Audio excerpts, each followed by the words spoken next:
బైబిల్లో మనకు కీర్తనల గ్రంథంలో సెల అన్నటువంటి పదం మన కంటికి కనబడుతుంది. అయితే ఈ సెల అన్న దాని గురించి ఏమన్నా వివరణ బైబిల్లో ఉందా? ఉంటే కొద్దిగా దాని గురించి వివరించాలని కోరుతున్నాను. Okay, right brother. మీకు అలాగనే ఈరోజు ఈ యొక్క ఎపిసోడ్ని చూస్తున్నటువంటి ప్రేక్షకులందరికీ కూడా ప్రభు పేరిట వందనాలు తెలియజేస్తున్నాను. చాలామందికి ఉన్నటువంటి ప్రశ్న ఈరోజు మరి మన ముందుకు తీసుకొని వచ్చారు, ఎవరైతే ప్రశ్న వేశారో. మనకు బైబిల్లో సెల అన్న పదం తరచూ కనబడుతుంటుంది. ఆ పదానికి ఇంతకు అర్థం ఏంటని దాదాపుగా బైబిల్ చదివే ప్రతి ఒక్కరికి కూడా ఏదో ఒక సందర్భంలో ప్రశ్న వస్తూ ఉంటుంది. మరి ఈరోజు ఈ యొక్క ప్రశ్నోత్తరాల కార్యక్రమంలో ఎపిసోడ్ 3లో ఈ మొదటి ప్రశ్న, ఎపిసోడ్ 3లో మొదటి ప్రశ్న ద్వారా కొంచెం దీని గురించి వివరణ ఇవ్వడానికి దేవుడు ఇచ్చినటువంటి అవకాశమును బట్టి నేను కూడా ఎంతో ఆనందిస్తున్నాను. మరి నేరుగా మనము సమాధానంలోనికి మనం ప్రవేశిద్దాం. మీరు అడిగినటువంటి సెల అనేటువంటి పదం యాక్చువల్గా అయితే హెబ్రీ భాషకు సంబంధించినటువంటి పదం, హీబ్రూ వర్డ్ అది. మరి సెల అంటే అర్థం ఏంటి అని ఒకవేళ ప్రశ్నిస్తే ప్రపంచంలో ఎవరికి కూడా సెల అంటే అర్థం ఏంటో ఇది అని చెప్పడానికి స్ట్రైట్గా మనకు బైబిల్లో ఆన్సర్ లేదు. అంటే సెల అంటే ఇదే అని చెప్పడానికి మనకు అవకాశం లేని పదముగా బైబిల్లో కనపడుతుంటుంది. అందుకే దీన్ని ఒక మిస్టరీ అని కూడా అంటుంటారు జనరల్గా. సెల అంటే ఏంటో తెలియని పరిస్థితి. మరి సెల అంటే ఏంటో అర్థం చేసుకోవడానికి ఏమాత్రం అవకాశం లేదా అని ఒకవేళ మనకు ఆలోచన వస్తే ఖచ్చితంగా ఉంది. అదేంటో మనం చూసే ముందుగా నేను సెల అన్న పదం గురించి కొంచెము ఒక చిన్న ఇన్ఫర్మేషన్ ఇవ్వడానికి ఇష్టపడుతున్నాను. అది బహుశా అందరికి ఉపయోగపడుతుందేమో అన్న ఉద్దేశంతో. మీరు సెల అంటే ఏంటి అని ప్రశ్న అడిగినప్పటికీ ఎవరైతే ప్రశ్న వేశారో ఆ సెల అంటే ఏంటో చెప్పే ముందుగా ముందస్తు సమాచారంగా కొంత సమాచారం మీకు ఇస్తే బాగుంటుందని నా ఉద్దేశం. రైట్. అందులో భాగంగా సెల అనేటువంటి పదం మనకు బైబిల్లో అనగా ఒరిజినల్గా హీబ్రూ బైబిల్ ఏదైతే ఉన్నదో ఆ హీబ్రూ బైబిల్లో మనకు 74 సార్లు కనబడుతుంది. అలాగే ఇంగ్లీష్ బైబిల్స్లో కూడా మనకు 74 సార్లు కనబడుతుంది సెల అనే పదం. కానీ తెలుగులో మాత్రం మనకు 58 మార్లు, అంటే 58 సార్లు మనకు ప్రింట్ అయి ఉంది. ఇప్పుడు 74లో నుంచి మనం 58 తీసేస్తే 16 సార్లు, అంటే 16 వచనాలలో మనకు సెల అనే పదం ఇక్కడ మిస్ అయ్యి ఉంది. అలాగే ఇంగ్లీష్లో కూడా ఫర్ ఎగ్జాంపుల్ NIV అని ఉందనుకోండి, న్యూ ఇంటర్నేషనల్ వర్షన్లో కూడా కొన్ని చోట్ల సెల అనే పదాన్ని తీసేసి ఫుట్ నోట్లు రాశాడనమాట. సో ఇలాంటి కొన్ని విషయాలు, అబ్జర్వేషన్స్ నేను మీ దృష్టికి తీసుకొని వస్తున్నాను. ఇప్పుడు ఎలాగో మనం దీని గురించి మాట్లాడుకుంటున్నాం కనుక మనం ఒకసారి ఎక్కడెక్కడ మనకు సెల అనే పదం కనబడుతుందో బైబిల్లో ఒకసారి చూద్దాం. 3వ కీర్తనలో 2వ వచనంలో మనకు సెల అని కనబడుతుంది. అదే 3వ కీర్తనలో 8వ వచనంలో కూడా సెల ఉంది. కానీ మీకు 3వ కీర్తనలో 4వ వచనంలో సెల అనే పదం తెలుగులో కనపడట్లేదు. చూడండి, 3వ కీర్తన 4వ వచనం ఏముందంటారు అక్కడ? ఒకసారి చదవండి, వాక్యం చదవండి. ఎలుగెత్తి నేను యెహోవాకు మొరపెట్టినప్పుడు ఆయన తన పరిశుద్ధ పర్వతము నుండి నాకు ఉత్తరం ఇచ్చును. రైట్, అక్కడ కూడా సెల ఉంది. ఒరిజినల్ హీబ్రూ బైబిల్లో మనకు అక్కడ కూడా సెల ఉంటుంది. ఇప్పుడు మీకు 3వ కీర్తనలో మీకు 3 మార్లు సెల కనపడాలి. అది కూడా మనము లెక్కలోకి వేసుకుంటే. ఇక 4వ కీర్తనలో మీకు 4వ వచనంలో కనబడుతుంటుంది. 4వ కీర్తన 4వ వచనంలో కనబడుతుంటుంది. అయితే 4వ కీర్తన 2వ వచనంలో కూడా సెల ఉంది హీబ్రూ బైబిల్లో ఒరిజినల్ గా. ఒక్కసారి ఆ 2వ వచనం ఏముందో చదవండి ఒకసారి. నరులారా, ఎంతకాలము నా గౌరవమును అవమానముగా మార్చెదరు, ఎంతకాలము వ్యర్థమైన దానిని ప్రేమించెదరు. రైట్, అక్కడ కూడా సెల ఉంది. సో 4వ కీర్తనలో కూడా మనకు 2 మార్లు కనబడుతుంది, దయచేసి గమనించండి. అలాగే నెక్స్ట్ మీకు 7వ కీర్తన 5వ వచనంలో కనబడుతుంది కదా. 7వ కీర్తన 5వ వచనంలో కనబడుతుంది. అలాగే 9వ కీర్తనలో 16వ వచనంలో మీకు సెల కనపడుతుంది. 9వ కీర్తన 20వ వచనంలో కూడా కనబడుతుంది. రైట్. ఆ తర్వాత 20వ కీర్తన మీరు తీయగలిగితే ఒకసారి ఓపెన్ చేయండి దయచేసి. 20వ కీర్తన 3వ వచనం ఒకసారి చదవగలరా? 20వ కీర్తన 3వ వచనం. ఆయన నీ నైవేద్యములన్నిటినీ జ్ఞాపకము చేసుకును గాక, నీ దహన బలులను అంగీకరించును గాక. పక్కన సెల అనేమన్నా ఉంది అక్కడ? లేదు. కానీ హీబ్రూ బైబిల్లో మీకు సెల కనపడుతుంది. సో ఇది కూడా మనం ఇప్పుడు లెక్కలోకి వేసుకోవాలి. రైట్. అలాగనే తర్వాత మీకు 21వ కీర్తన 2వ వచనంలో కూడా సెల కనపడుతుంది. చూడండి, 21వ కీర్తన 2వ వచనం కనబడుతుంది. అలాగే 24వ కీర్తన 6వ వచనంలో గమనించండి ఒకసారి. 24వ కీర్తన 6వ వచనంలో ఉంది. అయితే 24వ కీర్తనలో 10వ వచనంలో మీకు సెల లేదు కదా. ఒకసారి చదవగలరా? మహిమగల రాజు ఎవడు? సైన్యములకు అధిపతియగు యెహోవాయే. రైట్, ఆయనే మహిమగల రాజు. అక్కడ ఉంది సెల. ఓకే. 24వ కీర్తన 10వ వచనంలో కూడా మనకు ఒరిజినల్ హీబ్రూ బైబిల్లోను అలాగే ఇంగ్లీష్ బైబిల్స్ లో కూడా మనకు సెల కనపడుతుంది. రైట్. ఆ తర్వాత 32వ కీర్తన 4వ వచనంలో కూడా దయచేసి ఒకసారి చూడండి. దివారాత్రులు నీ చెయ్యి నా మీద బరువుగా సెల కనపడుతుంది కదా మీకు అక్కడ. కింద 5వ వచనంలో కూడా కనపడుతుంది, అక్కడ ఒక సెల ఉంది. అలాగనే 32వ కీర్తనలో మనకు 4వ వచనంలోను 5వ వచనంలో ఉంది, కానీ 7వ వచనంలో మీకు సెల కనపడట్లేదు. ఒకసారి 7వ వచనం ఏముందో చదవండి. నా దాగుచోటు నీవే, శ్రమలలో నుండి నీవు నన్ను రక్షించదవు, విమోచన గానములతో నీవు నన్ను ఆవరించదవు. All right. సో అక్కడ సెల ఉంది. 7వ వచనంలో కూడా మీకు సెల కనపడుతుంది. ఓకే. ఆ తర్వాత 39వ కీర్తన 5వ వచనంలో దయచేసి ఒకసారి చూడండి. 39వ కీర్తన 5వ వచనంలో మీకు సెల కనబడుతుంది కదా. అలాగనే 39వ కీర్తన 11వ వచనంలో కూడా మీకు సెల కనపడుతుంది. 39వ కీర్తన 11వ వచనం. ఆ తర్వాత 44వ కీర్తన 8వ వచనం, 44వ కీర్తన 8వ వచనం మీకు కనబడుతుంది. అలాగనే 46వ కీర్తన 3వ వచనం, 46వ కీర్తన 3వ వచనం. ఓకే. అలాగనే 46వ కీర్తన 7వ వచనములోను 11వ వచనములోను దయచేసి గమనించండి. 46వ కీర్తన 7వ వచనములోను 11వ వచనంలోను సెల కనపడట్లేదు, కానీ అక్కడ సెల ఉంది. సో అక్కడ ఒక 2 సెలాలు మీకు అక్కడ మనకు మిస్, అంటే బహుశా ఏ కారణం చేత దాన్ని రాయలేదు మనకు తెలియదు, కానీ హీబ్రూ బైబుల్ అయితే ఉంది అన్న సంగతి ఇక్కడ దయచేసి. ఎందుకంటే ఇక్కడ నేను ఎందుకు మిస్ అయింది అని అనదలుచుకోలేదని అంటే, ఇంగ్లీష్ బైబుల్స్లో కొన్ని సందర్భాలలో అదే పనిగా తీసి ఫుట్ నోట్లో రాశారు. బహుశా ఇక్కడ ఫుట్ నోట్లో కూడా మనకు మెన్షన్ చేయలేదు కనుక దాన్ని మనము ఇది కూడా మనకు అక్కడ ఉంది అన్న సంగతి మాత్రం మనం గుర్తుంచుకుందాం. Right brother, fine. అలాగనే ఎక్కడున్నాం ఇప్పుడు మనం? 46:11 కదా మనం ఉన్నది. అలాగే 47వ కీర్తన 4వ వచనంలో కూడా 47వ కీర్తన 4వ వచనములో మీకు అక్కడ సెల కనబడదు, కానీ అక్కడ సెల ఉంది ఒరిజినల్ గా. Okay, right. అలాగనే 48వ కీర్తన 8వ వచనంలో అయితే మీకు తెలుగులో కనబడుతుంది. 48వ కీర్తన 8వ వచనం. అలాగే 49వ కీర్తనలో మనకు 2 మార్లు సెల కనపడుతుంది, కానీ తెలుగులో మాత్రం ఒకసారి కనపడుతుంది. 49వ కీర్తన 15వ వచనంలో మీకు సెల కనపడుతుంది. 49వ కీర్తన 15వ వచనం, కానీ 13వ వచనంలో కూడా సెల ఉంది. అక్కడ ఏముంది ఒకసారి చదవగలరా? స్వాతిశయ పూర్ణులకును వారి నోటి మాటలను బట్టి వారిని అనుసరించు వారికి ఇదే గతి. అది.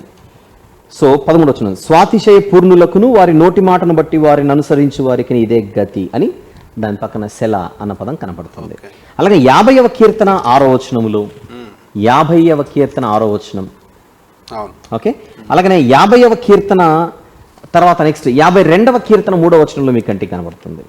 52వ కీర్తన 3వ వచనం. అలాగే 52వ కీర్తన 5వ వచనంలో కూడా ఉంటుంది చూడండి. 52వ కీర్తన 5వ వచనం. అలాగే 54వ కీర్తన 3వ వచనం, 54వ కీర్తన 3వ వచనం. అయితే పక్కన 55వ కీర్తనలో మీకు 2 సెలాలు ఉన్నాయి, కానీ అవి మనకి ఇక్కడ కనపడడం లేదు. 55వ కీర్తన 7వ వచనం, 55వ కీర్తన 7వ వచనం. అలాగే 55వ కీర్తన 19వ వచనంలో కూడా సెల ఉంటుంది. అవి తెలుగులో మనకు లేవు. అంటే మనకు ఏవైతే 16 సెలాలు మనకు కనబడలేదో తెలుగులో, అవన్నీ ఈ వచనాలు అనమాట. ఓకే. 55వ కీర్తన 19వ వచనం. అలాగే 57వ కీర్తన 3వ వచనం దయచేసి, అక్కడ మీకు సెల ఉంటుంది. 57వ కీర్తన 6వ వచనంలో కూడా మీకు సెల కనపడుతుంది. రైట్. 59వ కీర్తన 5వ వచనం ఉంటుంది. 59వ కీర్తన 13వ వచనం అక్కడ ఉంది. నెక్స్ట్ 60వ కీర్తన 4వ వచనం, 61వ కీర్తన 4వ వచనం, 62వ కీర్తన 4వ వచనం, 62వ కీర్తన 8వ వచనం. రైట్. ఇక్కడ అన్ని మీకు సెలాలు కనపడతాయి. అలాగే 66వ కీర్తన 4వ వచనం దయచేసి, 66వ కీర్తన 4వ వచనం. అలాగే 66వ కీర్తన 7వ వచనం, 66వ కీర్తన 15వ వచనం మీకు అక్కడ కనపడుతుంది. అదే 67వ కీర్తనలో ఒకసారి మీకు 2వ వచనం ఉంటుంది చూడండి. 67వ కీర్తన 2వ వచనంలో సెల ఉంది కదా. మనకు తెలుగులో 2వ వచనంలో ఉంటుంది, ఇంగ్లీష్లో 1వ వచనంలో ఉంటుంది. అంటే సెంటెన్స్ స్ట్రక్చర్స్, ఇప్పుడు ఇంగ్లీష్లో ఒక పెద్ద దీర్ఘ సెంటెన్స్ ఉందనుకోండి, దాన్ని మళ్ళీ తెలుగులో ట్రాన్స్లేట్ చేసేటప్పుడు కానీ తెలుగు టు ఇంగ్లీష్ కానీ ఇంగ్లీష్ టు తెలుగు అయినప్పుడు పదాలు అటు ఇటు ముందుకు వస్తుంటాయి. రైటా? అది మీరు ఒకసారి మనసులో పెట్టుకుంటే సరిపోతుంది. రైట్. 67వ కీర్తనలో 2వ వచనంలో మనకు తెలుగులో సెల కనపడితే 67వ కీర్తనలో ఇంగ్లీష్లో మనకు 1వ వచనంలో కనబడుతుంది. ఓకే. అలాగనే 67వ కీర్తనలో తెలుగులో 3వ వచనంలో సెల కనపడుతుంది చూడండి. 3వ వచనం ఉంది కదా, ఇంగ్లీష్కి వచ్చేసరికి 4వ వచనంలో ఉంటుంది. ఓకే, అంటే సెంటెన్స్ స్ట్రక్చర్ పైన ఆ యొక్క డిపెండ్ అయి ఉంటుంది. అలాగే నెక్స్ట్ 68వ కీర్తన 7వ వచనంలో కూడా మీకు సెలా కనపడుతుంది. 68వ కీర్తన 7వ వచనం. అలాగనే 68వ కీర్తన 19వ వచనంలో ఇక్కడ మీకు లేదు, తెలుగులో లేదు. ఒక్కసారి నేను కాసేపు అయిన తర్వాత మరలా ఈ వచనానికి వస్తాను. 68వ కీర్తన 19వ వచనం, అది జస్ట్ మనసులో పెట్టుకోండి. అక్కడ సెలా ఉందన్న సంగతి గుర్తుపెట్టుకోండి చాలు. ఓకే, అలాగనే 68వ కీర్తన 32వ వచనం, 68వ కీర్తన 32వ వచనం, తర్వాత 75వ కీర్తన 3వ వచనం ఉంది కదా, 75వ కీర్తన, తర్వాత 76వ కీర్తన 3వ వచనం, 76వ కీర్తన 9వ వచనం, 77వ కీర్తన 3వ వచనం, 77వ కీర్తన 9వ వచనం ఉన్నాయి కదా. అలాగే 77వ కీర్తనలో 15వ వచనంలో మీకు తెలుగులో కనబడదు, కానీ అక్కడ సెలా ఉంది. అదొకటి, అది గుర్తుపెట్టుకోండి. అలాగనే 81వ కీర్తన 7వ వచనం, 82వ కీర్తన 2వ వచనం, 83వ కీర్తన 8వ వచనం ఉంది కదా. అలాగనే 84వ కీర్తన 4వ వచనం, 84వ కీర్తనలో 8వ వచనం, అలాగే 85వ కీర్తనలో 2వ వచనం ఉంది కదా. ఇక్కడంతా మనకు సెలాలు కనపడుతున్నాయి. అలాగే 87వ కీర్తన 3వ వచనం, దయచేసి 87వ కీర్తన 3వ వచనం, 87వ కీర్తనలో 6వ వచనం, 88వ కీర్తనలో 7వ వచనం, 88వ కీర్తనలో 10వ వచనం ఉంది కదా. అలాగనే 89వ కీర్తనలో 4వ వచనం, 89వ కీర్తనలో 37వ వచనం మాత్రం ఒకసారి చూడండి. 89వ కీర్తనలో 37వ వచనం, ఆ 37వ వచనంలో సెలా లేదు, కానీ ఇక్కడ సెలా ఉంది. ఓకేనా. అయితే ఇక్కడ ఇంకొక చిన్న మాట చెప్తాను. ఇంగ్లీష్ బైబిల్లో అయితే మీకు 37వ వచనం ఇప్పుడు నేను చెప్పింది, తెలుగులో అయితే 36 కిందికి వస్తుంది. ఒకసారి మీరు 36 చదవండి. చంద్రుడున్నంత కాలము అది నిలుచుననియు, మింట నుండి సాక్షి నమ్మకముగా ఉన్నట్టు అది స్థిరపరచబడుననియు. అది తెలుగులో అక్కడ సెలా ఉంటుంది. ఇంగ్లీష్కి వచ్చేసరికి ఆ సెంటెన్స్ ఫార్మేషన్లో, సెంటెన్స్ స్ట్రక్చర్ ప్రకారంగా అది మీకు 87వ కీర్తన కిందికి, క్షమించండి, 37వ వచనం కిందికి వస్తుంది. 89వ కీర్తన 37వ వచనం కిందికి వస్తుంది. ఇంగ్లీష్లో అయితే 37, తెలుగులో అయితే 36. రైట్. ఇక అలాగనే 89వ కీర్తనలో 45వ వచనంలో కూడా మీకు సెలా కనపడుతుంది, ఉంది కదా. రైట్. అలాగనే 89వ కీర్తన 48వ వచనంలో మీకు సెలా లేదు, కానీ ఒరిజినల్ బైబిల్లో ఉంటుంది. అలాగనే నెక్స్ట్ 140వ కీర్తన 3వ వచనం, 140వ కీర్తన 3వ వచనం, అదే 140లో 5వ వచనం, అదే 140వ కీర్తనలో 8వ వచనం ఉంది కదా. సో ఇక్కడ మనకు ఒక 3 సెలాలు కనపడతాయి. నెక్స్ట్ 143వ కీర్తనలో 6వ వచనంలో ఉంటుంది చూడండి ఒకసారి. 143వ కీర్తనలో, అది యాక్చువల్ ఇక్కడ లేదు, తెలుగులో లేదు, మనకు ఒరిజినల్గా హీబ్రూలో ఉంటుంది, కానీ ఇక్కడ తెలుగులో ఉన్నట్టుగా మనం పరిగణించాలి. లేదు అక్కడ, కానీ మనకు 143వ కీర్తన 6వ వచనంలో ఒరిజినల్లో ఉంటుందన్న సంగతి మనం గుర్తుపెట్టుకోవాలి. సో ఇప్పుడు ఓవరాల్గా మీకు నేను కీర్తనల గ్రంథంలో మీకు సెలాలు చూపించాను. ఎన్ని చూపించాను అనుకుంటున్నారు? 71 సెలాలు చూపించాను. ఇప్పుడు ఒరిజినల్ ప్లస్ తెలుగు అన్ని కలిపితే మనం 71 సెలాలు చూపించాను. మొత్తం 74 అని చెప్పాను. 74లో 71 కీర్తనల గ్రంథంలో కనబడితే ఇంకొక 3 మనకు హబక్కూకు గ్రంథంలో కనబడుతుంది. ఒకసారి హబక్కూకు గ్రంథానికి వెళ్దాం. హబక్కూకు గ్రంథము దయచేసి 3వ అధ్యాయం 3వ వచనం మనం చూస్తే మీకు అక్కడ సెలా కనపడుతుంది. అలాగనే 9వ వచనంలో మీకు సెలా కనబడుతుంది, 9వ వచనంలో. ఆ తర్వాత మీకు 13వ వచనంలో చివరన మీకు సెలా కనబడుతుంది. ఈ రీతిగా మొత్తం 74 మార్లు మనకు సెలా అన్న పదం బైబిల్లో కనబడుతుంది. రైట్. ఇది ప్రాథమికంగా ముందస్తు సమాచారంగా ఇచ్చాను. ఇప్పుడు మరి సెలా అంటే ఏంటి, అది క్వశ్చన్. ఇక్కడ సెలా అంటే ఇంతకుముందు నేను చెప్పినట్టుగా అది ఒక హీబ్రూ పదం అయితే, ఈ హీబ్రూ పదానికి ఫలానా అర్థం అని చెప్పడానికి బైబిల్లో మనకి ఎక్కడ కూడా స్ట్రైట్ ఫార్వర్డ్గా మనకు ఆన్సర్ లేదు. అందుచేత ఎందరో పండితులు చరిత్రలో సెలా అంటే ఇదై ఉండొచ్చు, అదై ఉండొచ్చు అని ఒక తీర్మానానికి ఒక్కొక్కరు ఒక్కొక్కలా వచ్చారు. కానీ ఎక్కువ శాతం సెలా అన్న పదానికి మెజారిటీ ఆఫ్ క్రిస్టియన్ థియోలాజియన్స్ సెలా అంటే ఇట్ ఈస్ ఎ పాజ్ అంటే మనం ఈ కీర్తనలు కదా, ఇప్పుడు హబక్కూకు గ్రంథంలో చూసినది కూడా కీర్తనలే. కీర్తనల గ్రంథంలో మనం చూసినవన్నీ కీర్తనలే. కీర్తనలు అంటే పాటలు పాడేటప్పుడు కొన్ని సందర్భాలలో ఒక చోట పాట పాడడం ఆపి ఏదో ఒక కారణాన్ని బట్టి తర్వాత అందుకోవడం జరుగుతుంది. ఓకే. కొన్ని సందర్భాల్లో మనం పాట పాడుతూ ఒక చోట ఆపేస్తాం. ఫర్ ఎగ్జాంపుల్ చరణం అయిపోయింది అనుకోండి, చరణానికి పల్లవికి మధ్యలో ఒక చిన్న గ్యాప్ ఉంటుంది, ఒక్కొక్కసారి ఒక 2-3 సెకండ్ల గ్యాప్ వస్తుంటుంది ఒక్కొక్కసారి. మ్యూజికల్ టెర్మినాలజీలో అయితే 1 బార్ 2 బార్స్ అని అంటారు.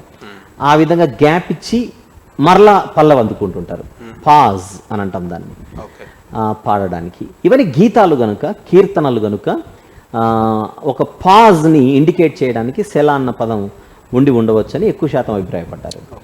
అయితే మనకు ఒక చక్కని అవకాశం, ఇంకా దీన్ని ఏమని మనం అర్థం చేసుకోవడానికి అవకాశం ఉందో తెలియడానికి, హీబ్రూ బైబిల్ని మొట్టమొదట గ్రీకు భాషలో తర్జుమా చేశారు. హీబ్రూ బైబిల్ని ఎర్లియస్ట్ వర్షన్గా మనకు గ్రీకు భాషలో తర్జుమా చేసినట్టుగా మనకు చరిత్ర చెబుతుంది. దాన్ని సెప్టువాజింట్ అని అంటాం. అంటే పాత నిబంధన Greek version, Greek old testament version. Original Hebrew బైబిల్ని గ్రీకు భాషలోనికి తర్జుమా చేయగా దాన్ని సెప్టువాజింట్ అని పిలుస్తాం మనం. ద సెప్టువాజింట్ అని అంటాం. ఈ సెప్టువాజింట్నే క్రొత్త నిబంధనలో ఉన్న భక్తులు చదివింది. ఇప్పుడు క్రొత్త నిబంధనలో మనకు పత్రికలు కానీ ఇవన్నీ కనబడతాయి కదా, అందులో కొన్ని సందర్భాల్లో పాత నిబంధనలోని వాక్యాలను కోట్ చేస్తుంటారు. యేసుప్రభు వారు కానీ లేదా అపోస్తలులు కానీ వాళ్ళు పాత నిబంధనలో ఉన్న వచనాలను ఎత్తి మాట్లాడుతుంటారు. ఆ పాత నిబంధనలో ఉన్న ఏ వచనాలను, అంటే ఏ భాషలోని వచనాలను వారు మాట్లాడారు అని అంటే సెప్టువాజింట్లోనిది, క్రీస్తు పూర్వం తర్జుమా చేయబడినటువంటిది. అంటే క్రొత్త నిబంధన అంటే యేసుక్రీస్తు ప్రభు వచ్చే కాలానికి ఆనాటి తరంలో ఉన్న వాళ్ళందరూ కూడా సెప్టువాజింట్కి అలవాటు పడ్డారు. ఇప్పుడు మనం ఎలాగైతే తెలుగు బైబిల్కి అలవాటు పడ్డామో గ్రీకు భాషలోని పాత నిబంధన, ఇప్పుడు మనం పాత నిబంధన ఏ భాషలో చదువుకుంటున్నాం? తెలుగులో చదువుకుంటున్నాం. అలాగనే యేసుక్రీస్తు ప్రభు ఈ లోకానికి వచ్చే సమయానికి ఆ తరంలో ఉన్నవారు, ఆ ప్రాంతంలో ఉన్నవారు గ్రీకు భాషలోని పాత నిబంధనకు అలవాటు పడ్డారనమాట. ఆ గ్రీకు భాషలోని పాత నిబంధననే మనం సెప్టువాజింట్ అని పిలుస్తున్నాం. రైట్. ఇప్పుడు క్రొత్త నిబంధనలో ఉన్నటువంటి పాత నిబంధనకు సంబంధించిన కొటేషన్స్, అంటే వాక్యానికి సంబంధించిన ఏవైతే ఉన్నాయో అవన్నీ కూడా సెప్టువాజింట్ నుంచి కోట్ చేయబడినవి. పౌలు గారు మాట్లాడినవి కానీ, పేతురు గారు మాట్లాడినవి కానీ ఇవన్నీ కూడా పాత నిబంధన గ్రీకు భాషకు సంబంధించినవి. ఒరిజినల్గా హీబ్రూ బైబిల్లో రాయబడిన వీళ్ళు కోట్ చేసింది మాత్రం ఇదే. మనం ఎవరికైనా బైబిల్ చెప్పేటప్పుడు మనం తెలుగుకు అలవాటు పడ్డాం కనుక తెలుగు బైబిల్లో ఉన్న వచనాలను మనం కోట్ చేస్తుంటాం, తెలుగు భాషలోని పదాలను మనం కోట్ చేస్తుంటాం. వాళ్ళు సెప్టువాజింట్లోని కోట్ చేసేవారు అనమాట.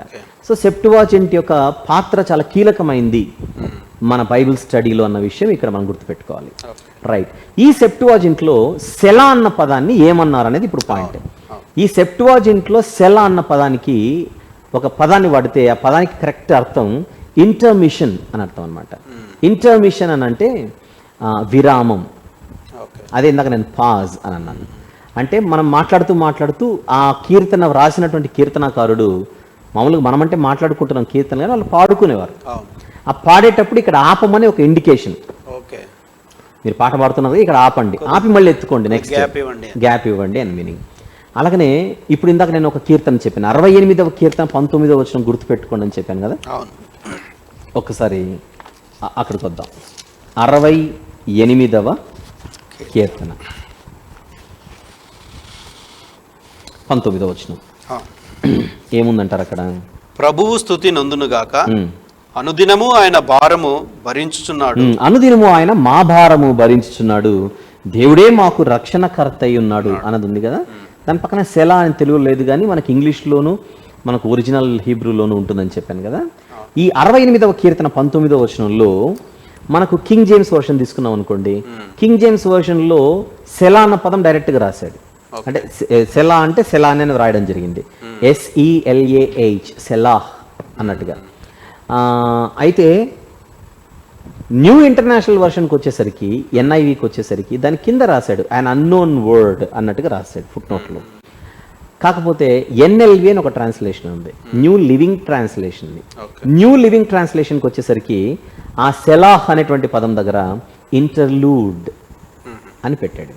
ఇంటర్లూడ్ అంటే మ్యూజిషియన్స్కి వెంటనే అర్థమైపోతుంది. ఇంటర్లూడ్ అని అంటే మనం పల్లవి పాడిన తర్వాత చరణానికి పల్లవికి మధ్యలో కొన్ని సందర్భాలలో మ్యూజిక్ ప్లే అవుతుంది, అంతే కదా. మనం ఒక ఆల్బంలో పాట తీసుకుంటే పల్లవికి చరణానికి మధ్యలో ఇంటర్లూడ్ ఉంటుంది కదా. ఆ ఇంటర్లూడ్ అంటే గ్యాప్. నువ్వు పాట పాడడం ఆపితే ఇక్కడ మ్యూజిక్ స్పేస్ని ఆక్యుపై చేసుకుంటాం అన్నట్టుగా. సో సెలాహ్ అనగానే అల్టిమేట్గా అటు NLVలో కానీ లేకపోతే ఈవెన్ సెప్టువాజింట్లో కానీ మనకు అర్థమయ్యేటువంటి ఒక మీనింగే పాజ్ ఇవ్వండి, గ్యాప్ ఇవ్వండి, బ్రేక్ చేయండి అక్కడ సాంగ్ని. ఆ బ్రేక్ టైంలో మ్యూజిక్ రావచ్చు, లేకపోతే అందరు ఒక్కసారిగా సైలెంట్ అయిపోవచ్చు. ఇప్పుడు ఫర్ ఎగ్జాంపుల్ మనమే పాట పాడుతున్నాం అనుకోండి, వాయిద్యాలు లేకుండా కూడా పాటలు పాడతాం మనం. వాయిద్యాలు లేకుండా పాటలు పాడేటప్పుడు కూడా మనం ఒకటి అయిపోయిన తర్వాత కొద్దిసేపు గ్యాప్ ఇస్తూ ఉంటాం. సో ఆ గ్యాప్ ఇండికేట్ చేయడానికి ఇండికేషన్ లాగా ఇవ్వబడినటువంటి ఒక పదం సెలా లేదా సెలాహ్ అని మనం అనుకోవడానికి మనకు ఆధారాలు, అవకాశాలు కనబడతాయి. సో దీని గురించి మనం నిజానికి మనం ప్రశ్న వచ్చింది కనుక మనం మాట్లాడుకుంటున్నాం, కానీ దీని గురించి మనం ఎక్కువగా ఆలోచించాల్సిన అవసరం కూడా లేదు. ఎందుకంటే కీర్తనల గ్రంథంలో కానీ అటు హబక్కూకు గ్రంథంలో కానీ ఈ గీతాలు ఏవైతే ఉన్నాయో దేవుని గురించి చరిత్రలో ఆ కీర్తనాకారులు ఆయనను స్తుతించిన విధానం కానీ, వారి యొక్క మనవులు, విన్నపాలు, విజ్ఞాపనలు కీర్తనల ద్వారా ఎలాగ ప్లేస్ చేశారని, కొన్ని సందర్భాల్లో వాళ్ళ స్థితిని వాళ్ళు ఎలా వర్ణించారని, పైపెచ్చు కీర్తనలలో కూడా ఎన్నో ప్రవచనాలు ఉన్నాయి.